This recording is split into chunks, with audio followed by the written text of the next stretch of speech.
اعوذ باللہ من الشیطان الرجیم بسم اللہ الرحمن الرحیم۔ ناظرین و سامعین، میں آپ کا خدمتگار مولانا سید آصف رضا نقوی آپ کی خدمت میں حاضر ہوں، اور آپ اس وقت دیکھ رہے ہیں میرا یوٹیوب چینل ققنص اسلامک ٹی وی۔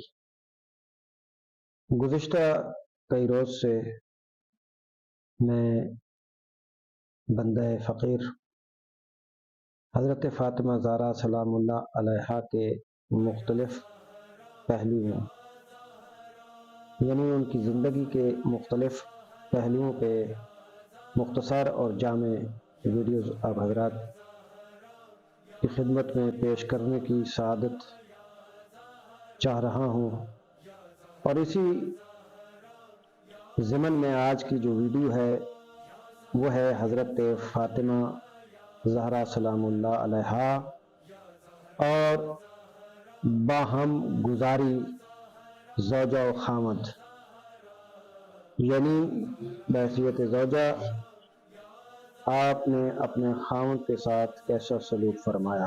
بہت ہی مختصر سے وقت کے اندر اور مختصر سی بات کرتے ہوئے آگے بڑھوں گا۔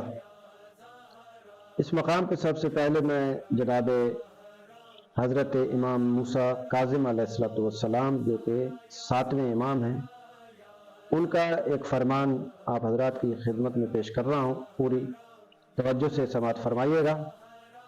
7ویں امام فرماتے ہیں کہ عورت کا جہاد اپنے شوہر کے ساتھ حسن سلوک ہے،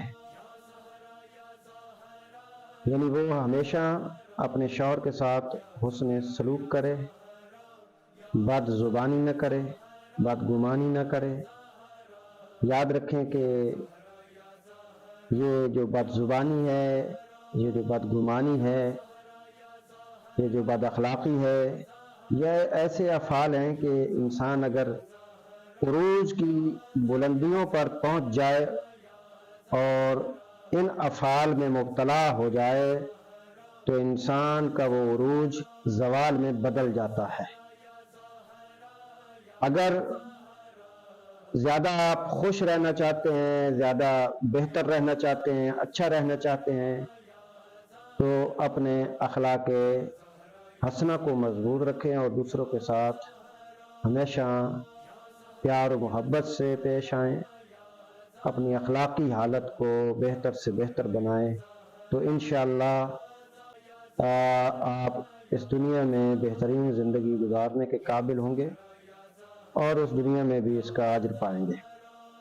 چونکہ بات خواتین کے حوالے سے ہے اور جناب فاطمہ زہرا سلام اللہ علیہا کی زندگی کے مختلف پہلوؤں سے کچھ چیزوں کو حاصل کر کے آپ حضرات کی خدمت میں پیش کرنے کی سعادت چاہ رہا ہوں، اور اس سے پہلے میں کچھ ویڈیو آپ حضرات کو دے چکا ہوں، اور انشاءاللہ یہ مہینے بی بی کے ہیں، بی بی کے نام پہ وقف ہیں، تو بی بی کے حوالے سے ہی ویڈیوز زیادہ تر میری آتی رہیں گی۔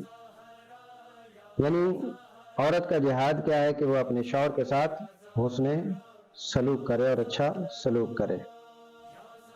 اور ایک حدیث کے اندر یہ بات بھی سامنے آئی ہے کہ عورت اگر خامند کا حق ادا نہیں کرتی، عورت اپنے شوہر کا حق اگر ادا نہیں کرتی تو سمجھ لینا چاہیے کہ وہ اللہ کے حقوق کو بھی ادا نہیں کر سکتی۔ جو عورت اپنے شوہر کا حق ادا نہ کرے تو وہ عورت اللہ کے حقوق کو بھی ادا نہیں کر سکتی۔ اللہ کے حقوق جو اس کے ذمہ ہیں وہ تبھی مقبولیت کی منزل پہ پہنچیں گے کہ جب وہ اپنے شوہر کا حق ادا کرے گی۔ عزیزان گرامی قدر، آپ نے مشہور و معروف حدیث پہلے سماعت فرما رکھی ہے کہ اگر اللہ اپنے آپ کو سجدہ کرنے کا حکم نہ دیتا تو تمام عورتوں کو یہ حکم دیتا کہ وہ اپنے، یعنی جو شادی شدہ ہیں ان کو یہ حکم دیتا کہ وہ اپنے شوہروں کو سجدہ کیا کریں، یعنی یہ مقام شوہر بتایا گیا ہے۔ عزیزان گرامی قدر، حضرت فاطمہ زہرا سلام اللہ علیہا حقوق شوہر سے اس قدر واقف تھی کہ عرب کی کوئی خاتون ان کے مقابلے میں شوہر کے حقوق کو نہیں جانتی تھی. اس درجے پہ فاطمہ زہرا فائز تھی. انہوں نے ہر موقع پہ علی ابن ابی طالب علیہ السلام کا لحاظ و خیال رکھا. ہر جگہ پہ خیال رکھا. بی بی نے کوئی ایسا مقام نہیں ہے، کہیں بھی آپ تاریخ کے اوراق میں سے کسی ایک جگہ سے بھی یہ نہیں لا کے دکھا سکتے کہ کسی مقام پہ بھی جناب بی بی نے علی کو اپنے انداز سے کچھ کہا ہو ایسا جس کی وجہ سے رنجش ہو. نہیں، خیال رکھا. کبھی بھی علی علیہ السلام پر کوئی ایسا سوال نہیں کیا، بلکہ سوال کیا ہی نہیں.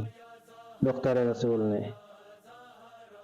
رسول نے علی سے کوئی مطالبہ نہیں کیا، کوئی چیز نہیں مانگی، کچھ نہیں مانگا.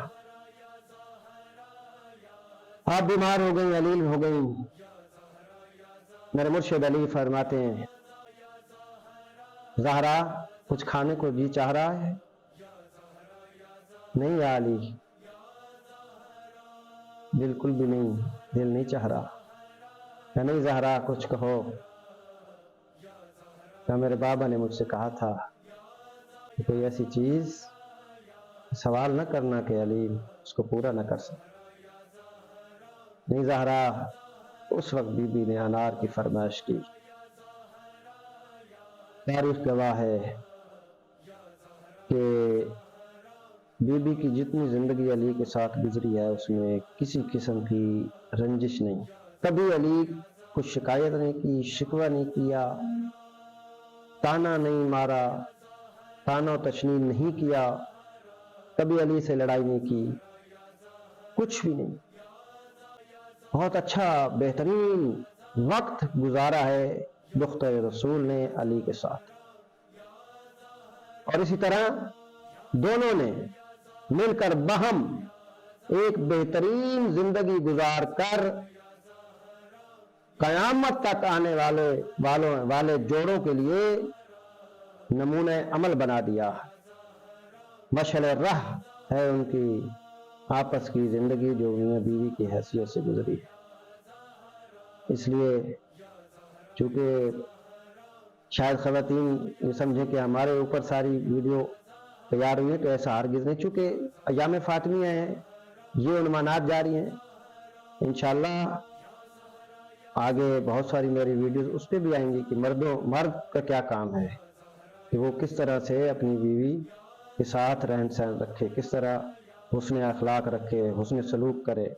کیونکہ مرد حاکم ہے. میں پہلے ایک ویڈیو میں بتا چکا ہوں کہ دیکھیں مرد حاکم ہے، اور بہترین حاکم، اچھا حاکم جو ہوتا ہے نا، وہ اپنی رعایت، اس کا گھر جو ہے وہ ایک رعایا کی حیثیت رکھتا ہے، اس کی رعیت میں ہے، یار بیوی پہ حاکم ہے، بچوں پہ حاکم ہے، اس کی ذمہ داری ہے وہ ذمہ داری کو پورا کرے ہر طریقے سے، ہر ممکنہ چیز کو گھر میں سہولت کو فراہم کرے جو اس کے استطاعت میں ہے، استطاعت سے باہر نہ ہو.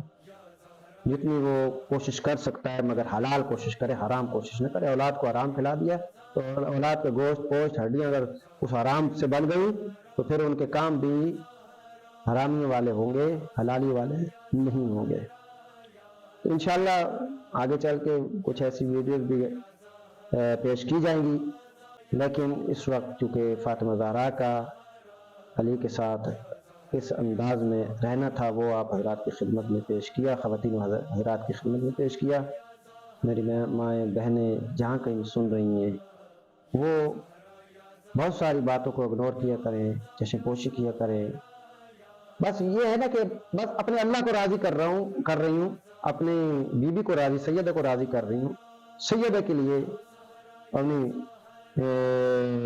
تمام تر خدمات پیش کر رہی ہوں تاکہ سیدہ راضی ہو جائیں. اور جب سیدہ راضی ہو گئی تو علی راضی ہو جائیں گے، علی راضی ہوئے تو محمد مصطفیٰ راضی ہو جائیں گے، محمد مصطفیٰ راضی ہو گئے تو وہ اللہ راضی ہو جائے گا. اس لیے میرے خیال میں یہاں میں اختتام کرتا ہوں اپنی بات کو. اور میں اگر بات پہنچا پایا ہوں اپنی ماں بہنوں کی خدمت میں تو وہ یہی ہے کہ جس طرح فاطمہ نے علی کے ساتھ زندگی گزاری ہے، آپ نے اپنے شوہروں کے ساتھ ایسی زندگی بسر کریں، بہترین بااخلاق زندگی۔ ہاں یہ بات ہے دوسری طرف کہ مرد بھی ایسا ہو کہ وہ جیسا کہ علی نے اپنی زوجہ کے ساتھ اس نے سلوک کیا، ویسے مرد بھی عورت کے ساتھ ایسا اچھا سلوک کرے، انشاءاللہ زندگی جنت بن جائے گی۔ آپ اپنی طرف سے کوشش کریں، حتی الامکان کوشش کریں، آپ کبھی بھی ایسی بات نہ کریں کہ جو گناہ میں مبتلا ہوتے ہیں، گناہوں سے بچیں۔ السلام علیکم ورحمۃ اللہ وبرکاتہ۔